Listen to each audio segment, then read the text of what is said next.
उधर दिल्ली में हैवानियत की शिकार 12 साल की बच्ची की हालत गंभीर बनी हुई है। पुलिस ने आरोपी को पकड़ लिया, लेकिन अब सामने आया है कि आरोपी पर पहले से ही कई अपराध, हत्या तक का मामला दर्ज था, लेकिन हाईकोर्ट ने सबूत के अभाव में वो जेल से बाहर है। मुकेश सिंगर की रिपोर्ट। 33 साल का कृष्ण पश्चिम बिहार में एक 12 साल की बच्ची के साथ दरिंदगी और हत्या की कोशिश का आरोपी है। ये वारदात 4 अगस्त की है। अब जांच में पता चला है कि कृष्ण पहले भी एक महिला की हत्या के आरोप में पकड़ा गया था। बाद में दिल्ली हाईकोर्ट ने सबूतों के अभाव में इसे गैर इरादतन हत्या का मामला माना, जिससे वो जेल से बाहर आ गया और उसने इस वारदात को अंजाम दिया। सबसे ज्यादा चौंका देने और डराने वाली बात है कि इस आदमी के ऊपर पहले ही मर्डर का केस था।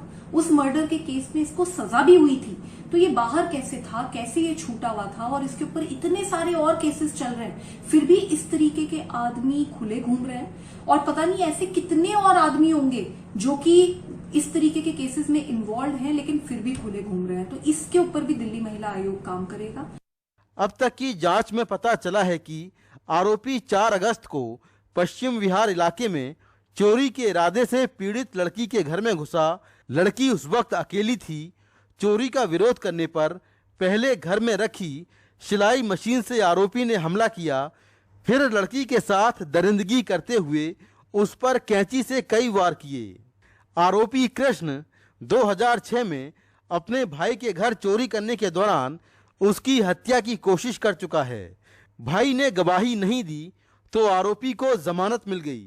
उसके बाद 2006 में उसने सुल्तानपुर इलाके में एक महिला की ईंट मारकर हत्या कर दी। इस मामले में निचली अदालत ने उसे हत्या का दोषी मानते हुए सजा सुनाई, लेकिन दिल्ली हाईकोर्ट ने सबूतों के अभाव में इसे गैर इरादतन हत्या का मामला माना और फिर कृष्ण जेल से बाहर आ गया। जेल से बाहर आने के बाद उस पर चोरी के 2 और केस दर्ज हुए। वो जेल गया और फिर बाहर आ गया। ऐसा लगता है कि उसकी पैरवी ठीक से नहीं हुई होगी, इसीलिए वो बाहर आ गया। और दूसरी बात, जो आदमी इतने साल जेल में रह जाता है, वो आदमी फिर उसकी मेंटेलिटी जनरली ऐसा होता है कि वो क्रिमिनल केसेस करने की रहती है। वो बाहर आके फिर वो क्राइम करता है। इसीलिए पुलिस की ड्यूटी है और पुलिस को इंस्ट्रक्शंस भी हैं कि जो भी आदमी जेल से रिलीज होकर आता है, चाहे वो छुटकर आए चाहे बेल पर आए, उसकी एक्टिविटीज पर नजर रखी जाए। वहीं एम्स में भर्ती पीड़ित बच्ची की हालत बेहद गंभीर बनी हुई है। उसकी 2 सर्जरी हो चुकी हैं, अब एक न्यूरो सर्जरी होनी है। वो बच्ची जो है अभी भी अपनी जान से जूझ रही है। अभी भी वो उसकी स्थिति जो है नाजुक बनी हुई है। मैं लगातार, कल भी मैंने डॉक्टर से फोन पे बात की थी, परसों मैं गया भी था देखने के लिए। और तो हम सब लोग प्रार्थना करें कि वो बच जाए बच्ची और स्वस्थ होके बाहर निकले।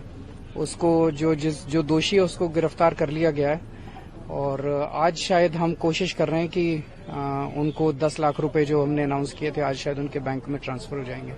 कानून की खामियों का फायदा उठाकर आरोपी जेल से बाहर आ गया और उसने इस जघन्य अपराध को अंजाम दे दिया। फिलहाल पीड़ित बच्ची एम्स में जिंदगी और मौत से जूझ रही है। दुआ की जाए कि वो जल्दी ठीक हो जाए। नई दिल्ली से कैमरामैन पवन के साथ मैं मुकेश सिंह, NDTV इंडिया।